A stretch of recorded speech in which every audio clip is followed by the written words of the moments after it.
Hey, this is Chad with Drawn and Cornered. It is November 19th, 2021, and here's your news for the day. We are sitting at about 8:10 a.m. The House, with Nancy Pelosi's lead, is about to vote on the Build Back Better bill that you've heard about for months now. I mean, this has been going on since midsummer that they've been talking about the process in this. This started out at like $3.5 trillion. It's been parsed down now to like 1.85, something like that, trillion. And we will get a vote now. Last night, the House Minority Leader, Kevin McCarthy, went on like this 8-hour rant just to keep the vote from happening at night and kind of screw up the timeline just a little bit. So the vote will be held this morning. I'm presuming that because Nancy Pelosi is actually having the vote, that she's got the votes. This should pass the House. It shouldn't be an issue. This will be a wholesale change in the way that America does a bunch of different things, from climate to entitlements to child tax credits to healthcare. All of it is going to be wrapped up in this. This is a massive, massive spending bill, and it will be entirely on the Democrats' shoulders. Now, the great thing about this is that this will really show where we are as a country. This will, of course, divide everybody because it will be a strictly party line vote, especially if it gets through the Senate, which is maybe tricky. I don't know if Joe Manchin and Kristen Sinema are going to continue to stand in the way, or if they've kind of got them settled down, relaxed. They've got a dollar amount that is acceptable to them and programs that are acceptable to them. That is yet to be seen. That'll be in the future, but they're moving forward at this point. And again, wholesale change in the way that we do a lot of these things. And what we'll see is that Republicans will consider this a terrible thing that has happened, and will hopefully churn out the vote because of it. Democrats will hang their hat on this and use this as a beacon for churning out the vote for their folks for the midterms and for 2024. Where it sits as far as actual effects and impacts will also likely be significantly polarized. The Republicans will show all of these things that were promised that aren't going to come true, all of these dollar amounts, costs that skyrocket as opposed to going down, all of these elements of poverty that are supposed to be curtailed or eliminated that still exist. All of that will be part of the Republican argument. The Democrats will talk about any positives that come out of this, which again are likely to happen because when you chuck a ton of money into an environment, there are going to be immediate impacts. There are going to be immediate benefits to that. It's the long term that really starts to see the slide when that stuff happens. I mean, we've got massive inflation going on right now. That's because of the significant amount of government spending. That's been on both sides, but significant amount of government spending. And the difference between government spending from the Republican side was during COVID. That was during a time when people were out of work, were being asked to not do anything, stay home. So significant amounts of money were being spent to ensure that could happen without lives being devastated. This is not that. COVID is, for all intents and purposes, is not an economic factor any longer. The shutdowns are, the lockdowns are, a lot of the mandates are, but COVID itself is not a massive economic impact anymore. And this money is huge. It's a ginormous amount of money that changes everything. So you're going to see those two sides warring about the impacts and whether they are good or bad, and on the whole, make this country better. This will not kill our country. This will not end the way that we proceed, but it will significantly impact the manner by which government spends and the size of government in those roles. I mean, we've got automotive regulations that exist in here. Climate is a massive part of this. We've got entitlements that are going out. It's big changes, and we will see the effects of those as we go forward. If you want my prognostication on this, as far as where this goes, because if you've been watching this entire week, my crystal ball has been just on fire recently with the Rittenhouse stuff. So right now, I see this passing strictly along party lines, and this will be the thing that Joe Biden tries to hang his hat on. This will be a celebratory element.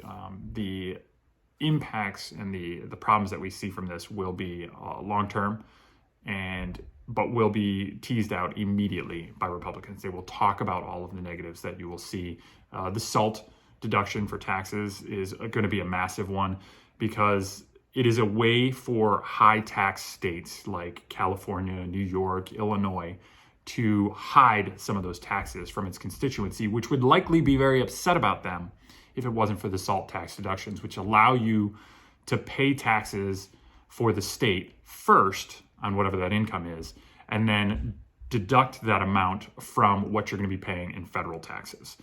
So it essentially covers you for those extraordinarily high state taxes. It's a gift to blue states that are high tax states, and it's also a great gift to multi-million-dollar earners and the taxes that they're going to pay. So it seems a little off on the Democratic messaging there, but it's going to get through. It's going to be a part of this bill because it is, again, that gift to high tax states, which is what a lot of this stuff is.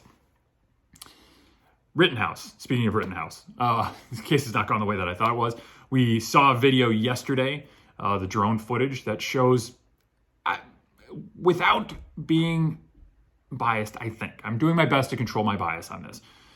The video seems to show Rittenhouse running from Rosenbaum, the first one shot, running from Rosenbaum, recognizing that he's gaining on him, turning, raising the rifle towards Rosenbaum. Rosenbaum doesn't break stride at all.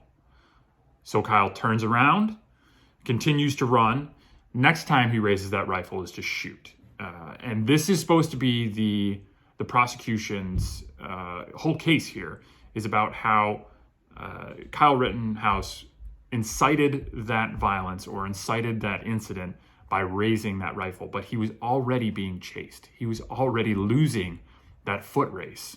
And I don't know how you could see that as anything other than a self-defense claim and a continued self-defense claim, and even an opportunity for Rosenbaum to back off. Kyle Rittenhouse didn't shoot the first time when he completely, conceivably could have, and instead just tried to scare Rosenbaum a little bit by pointing a rifle at him. Didn't, apparently. So he continued to run again. Then finally pulled up the rifle and shot and killed Rosenbaum. The next two, I don't know how you make any play against self-defense in those two, but seemingly it's being made. We're in our fourth day of deliberations right now. We don't know, obviously, anything that the jury is thinking. Yesterday, MSNBC got kicked out of the courtroom because they had a producer or some reporter that was following the jurors' bus as they left the courtroom or the courthouse, which I don't know that there's any good reason to do that. The only thing you're doing is attempting to essentially give away the location that they're collecting at afterwards and before court, or to try and get in the face of these jurors and somehow provide some sort of insight or information to the general public about these jurors, which again also seems very much against what we should be looking for. These jurors should be as anonymous as possible. They shouldn't feel the influence of public sentiment on them. They should be making their determinations based strictly on the facts inside the courtroom. We saw this also in a different way in the Ahmaud Arbery case yesterday, as Stephen McMichael was on the stand getting crossed by the prosecution here. Just floored him. I mean, absolutely destroyed him. Got him to admit that essentially Ahmaud Arbery wasn't doing anything threatening except for running away from them, that he wasn't armed, he didn't make any gestures towards them, anything that seemed like a fight. He was always running away from them, and got Mr. McMichael to say essentially that he didn't really think that Ahmaud Arbery was that much of a threat. Maybe he didn't even grab the gun from him. Decimated him on the court. This should be, again, an open and shut. My crystal ball, as I'd said, is already on fire, so I'm probably going to be wrong about Rittenhouse at this point, because seemingly we're maybe coming close to a hung jury on that one. Ahmaud Arbery seems like this should be an open shut case. This is absolutely, they're all guilty of murder to some degree, but we will see. Closing arguments are going to be taking place today and I think next week, so we should have a verdict next week in that one. But those two cases are something you want to watch, because whatever happens there's going to be one side of this that's upset and sees this as a miscarriage of justice, and we shall see how that plays out. That's all I've got for you today. Thank you very much for watching Drawn and Cornered. If you like this sort of content with a little bit of news, a little bit of analysis, definitely hit that subscribe button so you can see all of our videos. Hit that bell so you get notifications as we release Monday, Tuesday, Wednesday, Thursday, and Friday. If you have any questions, comments, critiques, criticisms, definitely leave those down below, and we will see you on Monday. Thank you.